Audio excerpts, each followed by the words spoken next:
Hey, everybody, welcome to this episode of The Spark. Hope you're doing fantastic. Hope that you are up and at it and getting after it, making this your best life ever. That's what I hope for you. So, listen, I am super excited to be with you. I'm Coach David, and I want to bring to you something on today that's going to inspire you, that's going to get you moving in the right direction, that's going to get you up and get you at them. Now, last week I began to talk about this thing called fear. In other words, I was talking about this natural emotion, this natural feeling called fear. And what happens a lot of time is fear arises out of the belief of danger or an anticipation of danger. And fear can also be a reverence type of thing where you're in awe of something or in reverence. And so, but we were talking about it from the standpoint of fear being that thing in your life that could be hindering you from living your very best life, from being everything that you desire to be and want to be and do. And we said that fear can stop you from living your best life. And I don't want that for you. I want you to have your very best life each and every day. So we're going to jump back into it. Now, if you missed part one, go back and get part one. But I want to jump into part two where we start talking about fear. Now, let's pick it up.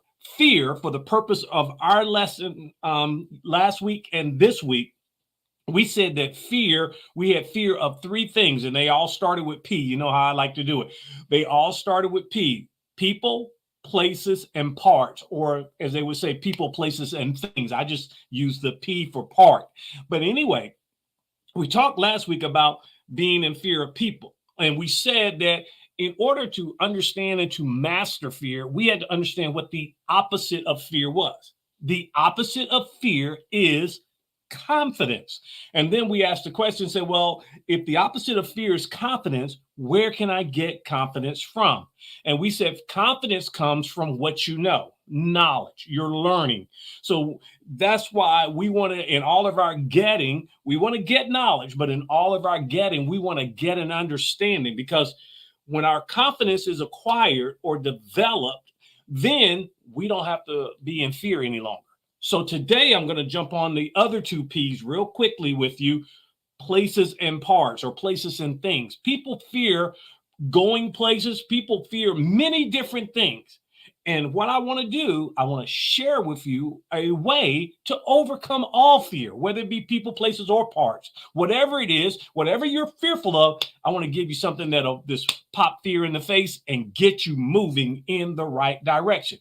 Now, consequently, these are also some P's. These are the overcoming fear P's, if you will. So I broke it down into four things. We're going to talk about it. I broke it down into practice, prevention, preparation, and performance. I will say that again. We're going to practice, prevent, prepare, and then perform. Those are the four P's, or overcoming fear. And when you use those, as I will describe to you on today, you're going to overcome fear. So let's jump into it. First of all, practice. This is what I want you to practice. I want you in your mind to practice the worst possible outcome. I know what you're saying. Why in the world would I want to practice that? Well, let me share why. Because when you practice the worst possible outcome and you play that over in your mind, then you do recognize that you can also play in your mind how to overcome the worst possible outcome. And you can see yourself through an understanding that, hey, look, this is the worst possible outcome that I can think of, and I can overcome that. So my thing is, when you practice that, and I didn't say dwell on it, I said practice it and move on. Because what I want to do, I want to know what the worst possible outcome is. Because when I know what the worst possible outcome is, I know that I am more than equipped, I'm more than prepared to overcome every bit of it. You can do this because you have a brain, because you have a mind. These things that you are afraid of, with the exception of people, don't have a brain. They don't have a mind. You can overcome. So when you practice worst possible outcome, you now can understand that, look, I can move to the next P. What is that? Prevention. What can I do to prevent the worst possible outcome? I know what the worst possible outcome can be. I studied that. I looked at that. Now, how can I prevent it? And there are things that we can do to prevent the worst possible outcome. We only need to sit back and think about it. And when we think about it, wow, we start to come up with some creative ideas. Remember what I said. I don't want you to dwell on the practice part. I just want you to know what it is. Because when you know what it is, the next thing is now I can begin to look at this and say, how can I prevent this? And remember what I shared with you in times past. When you begin to think of something or look for an answer, your mind goes to work to find you the answer. And when you dwell on prevention, you're going to find a way to prevent it. So we talked about the first two. Number one, practice the worst possible outcome. Number two, prevention. What can I do to prevent the worst possible outcome? Well, here's the third P, preparation. Prepare, to practice beforehand. Prepare yourself for the best possible outcome. That's right. Prepare yourself for it. Practice that beforehand. Now, I want you to think about something. I spent 20 years in the military. And you know how much we practice? Can you believe how much we practice over and over and over again, year after year after year? We practice combat simulations. We practice all of these different things because we understood something, that if we prepared ourselves, now when it's time to actually act, we were ready. So when you're in preparation, you're preparing yourself so you can go and act.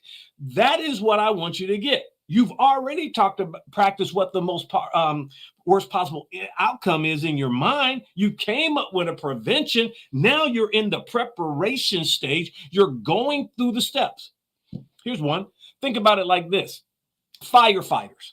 Firefighters will start a big blaze, run into the building, and then put it out. Now, nobody's in danger or anything except for the firefighter himself. Why in the world would you do that? Because they are preparing for the day when they actually have to run into a blazing home or blazing building. They're preparing for that. And they understand this right here, that if they prepare for it, when it's time to actually move, they are now, remember what I told you before, they have that knowledge, they have that confidence. That's the way it is. Think about athletes. Now, the Olympics are going on right now. These athletes have prepared and prepared and prepared and prepared. I mean, some of them have prepared for over 20, 25, 30 years. They prepared for this one moment in time. Why did they do that? Because they understand that if they prepare, then they are better equipped and they have the knowledge and they have the confidence to get it done. So I've given you 3 P's. I hope they've helped you. All right. Number 1, practice. Number 2, prevention. Number 3, preparation. Here's the 4th P. I told you there was 4. Performance. What are you talking about? Go perform the act. Get it done. The number 1 way, write this down somewhere. The number 1 way to defeat fear is to take the knowledge that you have acquired, all of the prevention, all of the preparation, and take action. Go perform the very thing you fear. That's right. I like what Mark Twain said. Do that which you fear, and guess what? The death of fear is certain. Oh my goodness, that'll help you tremendously. Do the thing that you fear. Remember, you practice the worst possible outcome. You've also looked at ways that you can prevent the worst possible outcome. You have prepared yourself. Now there's only one thing to do. That's to go and perform the act.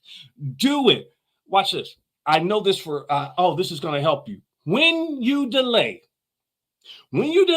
only thing that happens is now fear gets the opportunity to grow larger and larger in your mind. Because if you're hung up on that practice part and you're practicing the worst possible outcome over and over and over again, and you're not going through those other level of P's, then what is occurring now? Fear is growing larger. And the longer you wait and procrastinate, the more your confidence starts to dwindle down. You will talk yourself out of the best. You need to have a tough conversation with your boss or with your child or with your spouse. And the longer you wait, your confidence dwindles. You have knowledge, you have understanding, you have prepared yourself. And now you don't want to act, you get out there and get it done. I'm encouraging you today. This is your call to action. Go get it done. Quit waiting around. You've followed all of these P's. Let's get the job done. Preparation prepares a person to face the fear of people, places, and parts or things. And I like what Franklin Delano Roosevelt said. There is nothing to fear but fear itself. So we got to get over that. Now, I don't know if I did you any good today, but I am super excited. You have to know this. And this thing called fear will dissipate after you put into action these 4 P's of practice, prevention, preparation, and performance. Go and get the job done. Well, if that helps you, thumbs up, hearts, all that kind of good stuff. Share this with somebody. Share this with your spouse, your child, whomever that needs, hey, this thing called fear, let's go. Get over it. Get over it right now. Coach David loves you and appreciates you so much. Thank you for everything you do to make this broadcast the spark, everything that it is. We're not fearful of anything or anyone or any place. And the thing about it is, we know what we need to do. Well, I'm going to let you go for today. But remember this right here. Remember this. You are the architect of your life. And Coach David, that's me. I believe in you. I will see you next time. You have a great one. Bye. That was awesome.